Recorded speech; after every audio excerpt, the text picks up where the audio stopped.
discuss about the need and importance of manufacturing industry. आज हम चर्चा करेंगे जो विनिर्माण उद्योग है उनके लाभ क्या है, क्यों जरूरी है वो। सबसे पहले economic strength of a country is measured from the development of manufacturing industries. It is the backbone of our economy. कि किसी भी देश की जो आर्थिक समृद्धि है, किसी भी देश की जो आर्थिक ताकत है, वो उस देश के जो मैन्युफैक्चरिंग इंडस्ट्रीज है उसके विकास से मेजरमेंट की जाती है।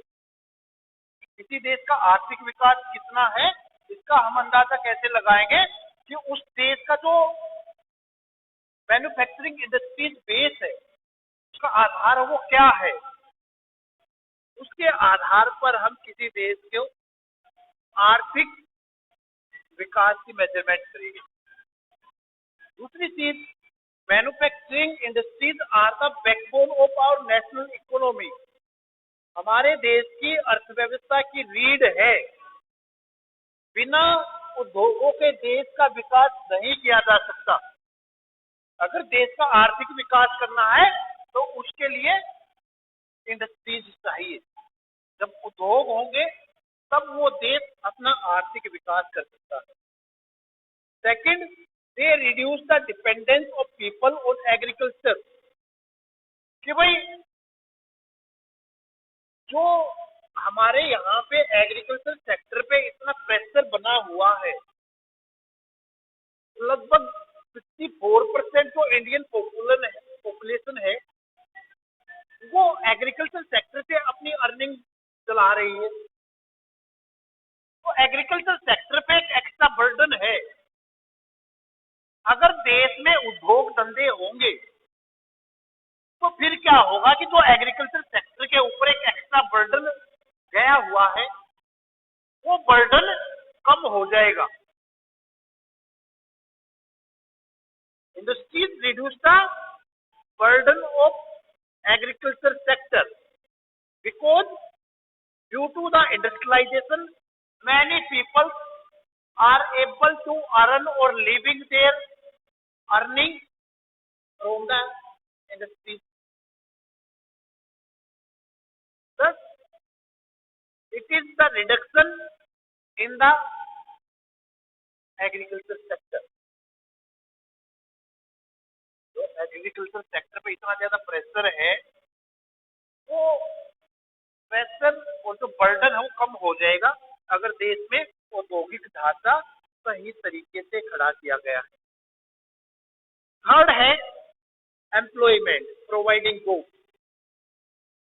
Manufacturing industry is the main source of employment for a large number of skilled as well as unskilled workers in India. वही भारत में जो उद्योग है वो मुख्य स्रोत है देश के लोगों को रोजगार देने का। हम में से बहुत सारों के पेरेंट्स या कोई फैमिली मेंबर किसी न किसी इंडस्ट्रीज में काम करता मिलेगा। तो वही रोजगार के अवसर अगर पैदा करने हैं किसी भी देश में तो क्या करना है, उस देश का औद्योगिक ढांचा उसका विकास करना है। अगर औद्योगिक ढांचे का विकास हो गया तो रोजगार के अवसर सर्जित होंगे, लोगों को आजीविका के एक नया अवसर मिल जाएगा। Next, export of manufactured goods. कि बहुत सारी जो औद्योगिक उत्पादन है उनका हम विदेशों में निर्यात करते व्यापार करते हैं। We export many items and goods which are manufactured in any industry such as textiles, sugar, cement, etcetera. तो बहुत सारा औद्योगिक सामान ऐसा है जिसको हम दूसरे देशों में सप्लाई करते हैं, बेचते हैं, ट्रेड करते हैं और उससे फॉरेन एक्सचेंज कमाते हैं, व्यापार को अपने फेवर में करते हैं। लेन देन का जरिया है।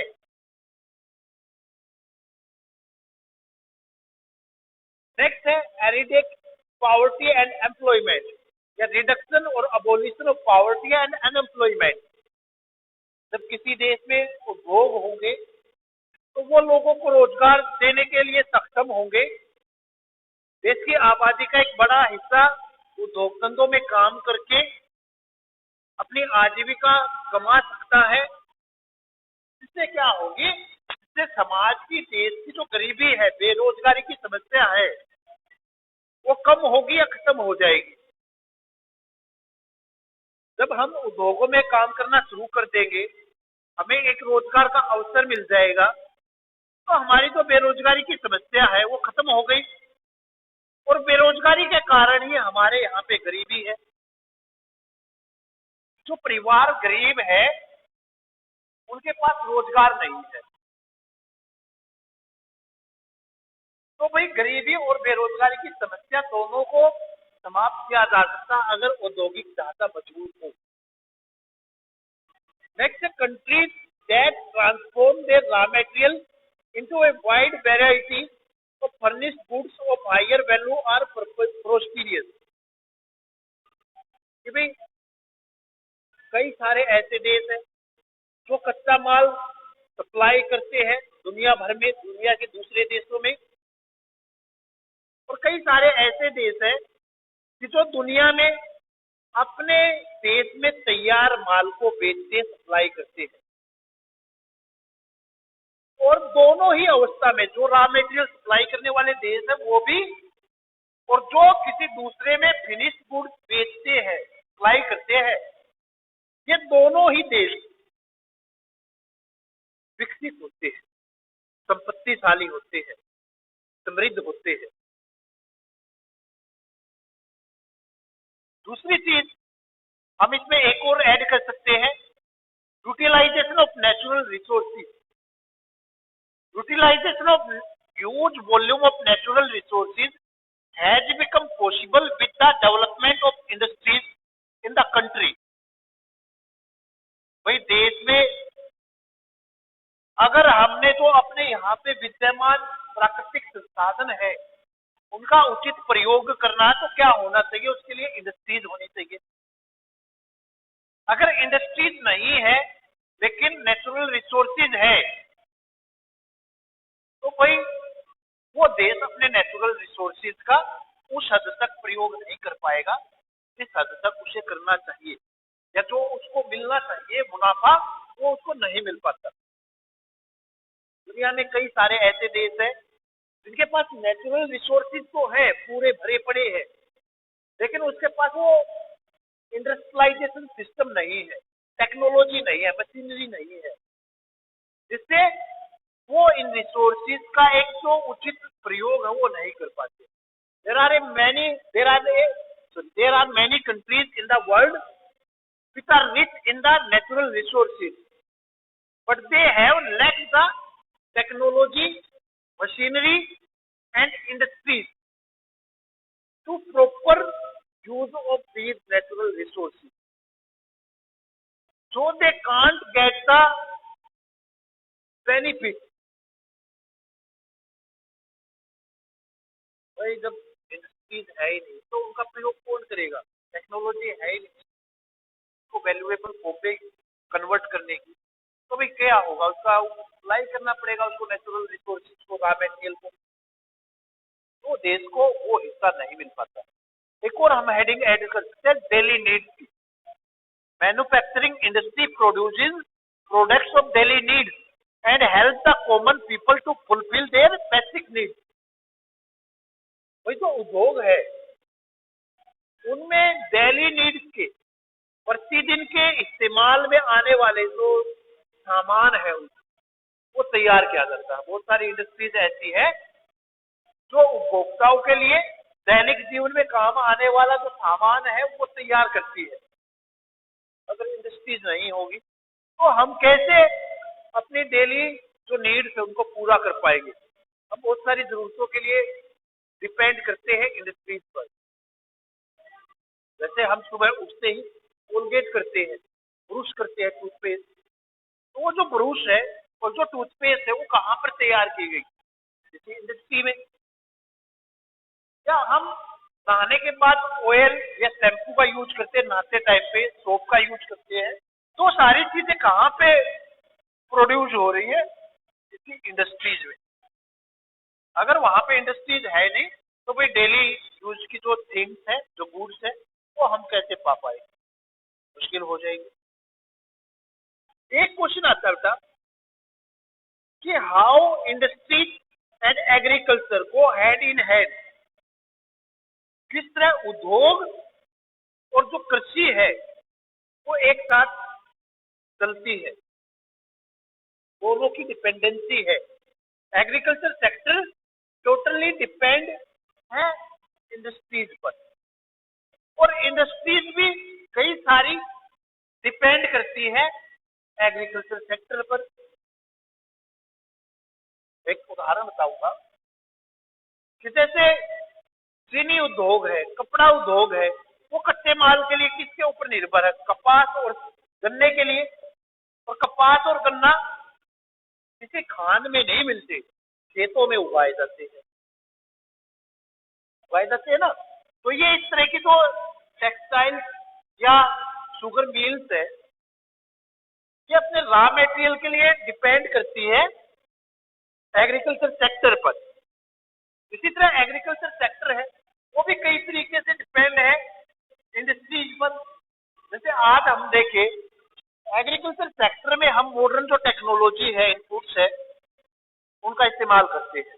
हमने जो ट्रेडिशनल फार्मिंग थी वो करनी छोड़ दी। आज हम कौन सी कर रहे हैं? एक मॉडर्न फार्मिंग, जिसमें हम फर्टिलाइजर्स का, पेस्टिसाइड्स का, HYV सीड्स का इस्तेमाल करते हैं। तो ये सारी की सारी जो चीजें हैं, ये कहाँ पर तैयार की जा रही है? इंडस्ट्रीज। अभी ना देखो, सुनो, हम इसको दो भागों में बांट लेंगे इस आंसर को। हम सबसे पहले लेंगे contribution of agriculture to industry, कि किस तरह एग्रीकल्चर सेक्टर इंडस्ट्रीज के लिए जरूरी है, या इंडस्ट्रीज किस तरह एग्रीकल्चर सेक्टर पर डिपेंड करती है। फर्स्ट पॉइंट हम लेंगे, agriculture provides raw material to industries such as jute, cotton and sugar etcetera. जो कृषि है वो कई सारे उद्योगों के लिए रॉ मटेरियल प्रोड्यूस करती है, उनको रॉ मटेरियल मुहैया कराती है। जैसे चीनी उद्योग है, कपड़ा उद्योग है, या जूट उद्योग है, जो अपने रॉ मटेरियल के लिए पूरी तरह डिपेंड किस पे कर रहा है? एग्रीकल्चर सेक्टर पर। सेकंड है, it provides food to the industrial workers. वही जो उद्योगों में काम करने वाले मजदूर है, उनको खाना चाहिए, तो खाने के लिए अनाज चाहिए, और जो अनाज है वो खानों में नहीं मिलेगा, वो खेतों में उगाया जाएगा। जो भी वर्क फोर्स है, मैन लेबर्स है, इंडस्ट्रीज में जो काम कर रहे हैं, उनके लिए भोजन जरूरी है, और वो भोजन के लिए जो अनाज जरूरी है वो खेतों में उगाया जा रहा है। थर्ड पॉइंट में हम लेंगे, it also act as a formation of capital which can be utilized in industry.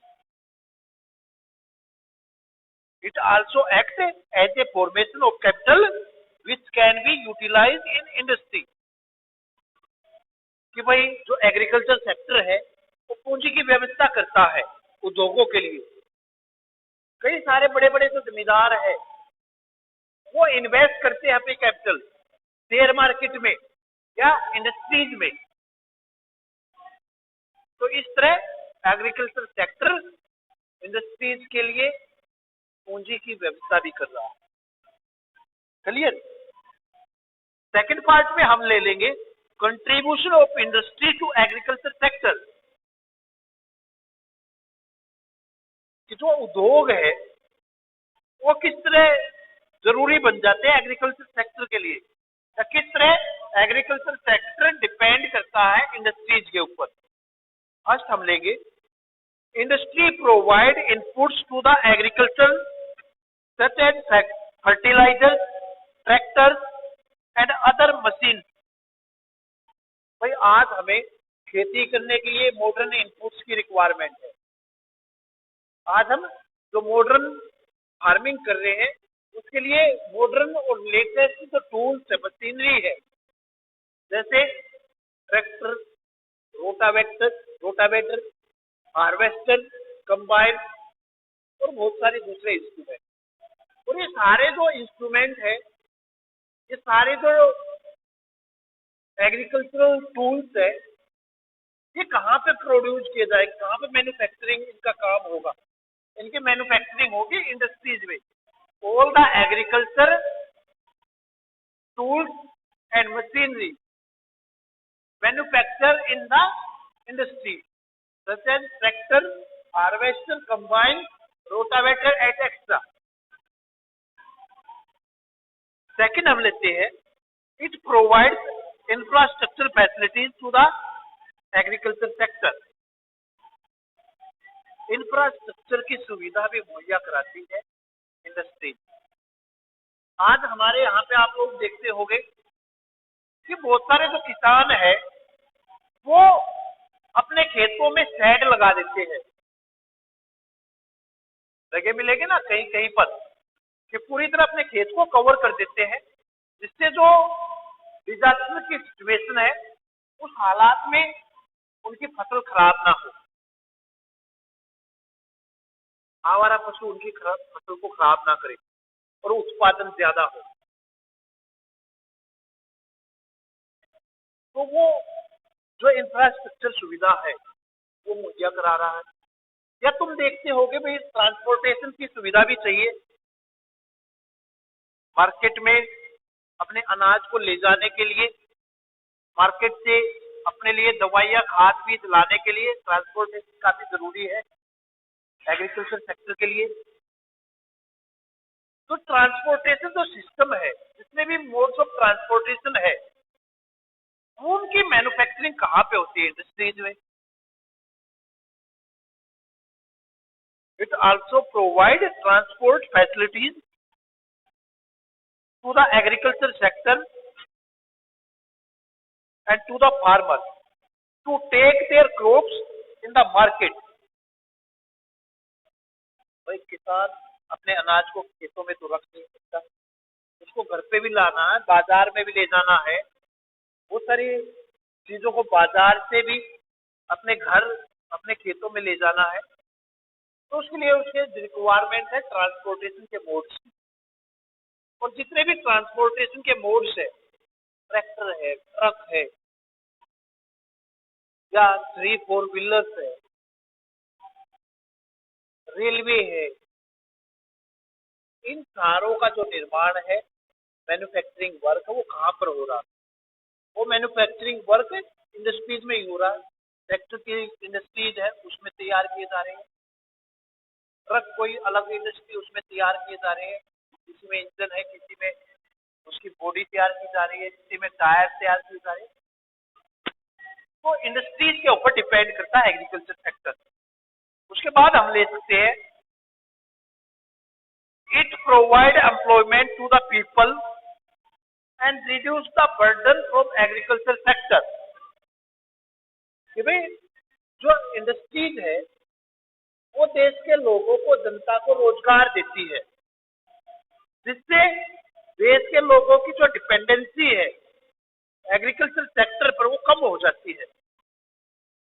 क्योंकि एक तो इनकम का एक ही सोर्स हो, एम्प्लॉयमेंट का एक ही सोर्स हो, और एक, दो या उससे ज्यादा हो जाए, तो फिर वो कोई एग्रीकल्चर सेक्टर में काम करेगा तो कोई इंडस्ट्रीज में भी करेगा। तो कहने की बात है कि वो बर्डन जो है, वो बर्डन एग्रीकल्चर सेक्टर का रिड्यूस किया जा सकता है इंडस्ट्रियलाइजेशन के द्वारा। उसके बाद हम कह सकते हैं कि agriculture need fertiliser, pesticide to produce their crops. Our farmers need and required fertilizers, pesticides, SYV seeds to get more and more production. अगर उत्पादन बढ़ाना है तो इन चीजों का इस्तेमाल करना पड़ेगा। और ये सारी जो चीजें मैं बता रहा हूँ, खाद बीज दवाइयाँ, ये इंडस्ट्रीज में तैयार की जा रही है, अलग अलग इंडस्ट्रीज। तो इसलिए हम कहते हैं agriculture and industries are gone hand to hand, एक साथ चलती है। अगर एग्रीकल्चर सेक्टर डेवलप होगा तो भाई इंडस्ट्रियलाइजेशन डेवलप होगी, अगर इंडस्ट्रीज डेवलप होगी तो भाई एग्रीकल्चर सेक्टर भी ऑटोमेटिकली डेवलप होगा। अब हम डिस्कस करेंगे contribution of industry to national economy, कि जो देश की अर्थव्यवस्था है, देश की अर्थव्यवस्था में क्या योगदान है उद्योगों का, क्यों जरूरी है अर्थव्यवस्था के लिए उद्योग। फर्स्ट पॉइंट हम लेते हैं the share of manufacturing sector in the GDP.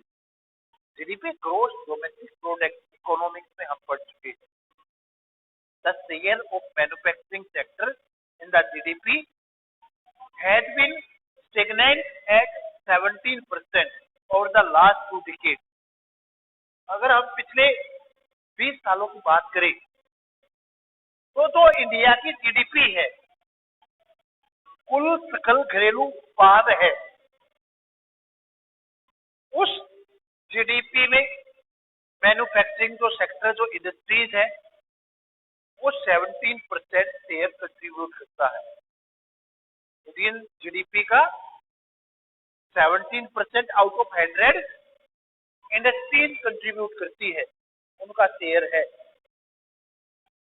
The total contribution of industry to the GDP is 27%, out of which 10% comes from mining, quarrying, electricity and gas.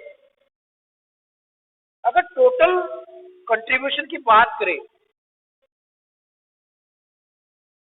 उद्योगों के जीडीपी में, तो वो 27% है, जिसमें से जो 10% है वो खनन कार्यों से या फिर गैस या इलेक्ट्रिसिटी से, इनसे आता है, जिनको हम कई बार एग्रीकल्चर सेक्टर में भी काउंट कर लेते हैं, माइनिंग को। तो टोटल जो कंट्रीब्यूशन है वो 27% है, लेकिन जो 10% इसका शेयर है वो माइनिंग, क्वारिंग, इलेक्ट्रिसिटी और गैस से आता है। तो जो रिमेनिंग 17% है वो प्योरली इंडस्ट्री से आता है। थर्ड पॉइंट है the growth of the manufacturing sector had been 7% in the last decade. अगर भारत में पिछले दशक से देखा जाए तो जो मैन्युफैक्चरिंग सेक्टर है उसकी जो ग्रोथ रेट है वो 7% रही है। Since 2003 the growth rate has been 9 to 10% annual. The desired growth rate over the next decade is 12%. जो ये मैन्युफैक्चरिंग सेक्टर की ग्रोथ रेट है, ये हम 2003 के बाद देखें तो कभी 8, कभी 9, कभी 10% है। लेकिन जरूरत क्या है, इसकी ग्रोथ रेट को हम 12% तक ले जाए। इंडस्ट्रियलाइजेशन को और ज्यादा डेवलप करने की जरूरत है। The national manufacturing competitiveness council has been set with the objective of improving productivity through proper policy. Bharat में एक संस्था का निर्माण किया गया, NMCC, national manufacturing competitiveness council. इसका मुख्य उद्देश्य है कि भाई जो उत्पादन की अक्षमता है, जो उत्पादन का तरीका है, उसमें सुधार लाकर एक प्रॉपर पॉलिसी के तहत उन सबके द्वारा देश में इंडस्ट्रियलाइजेशन को सेट किया जाए, देश की इंडस्ट्रीज की डेवलपमेंट की जाए।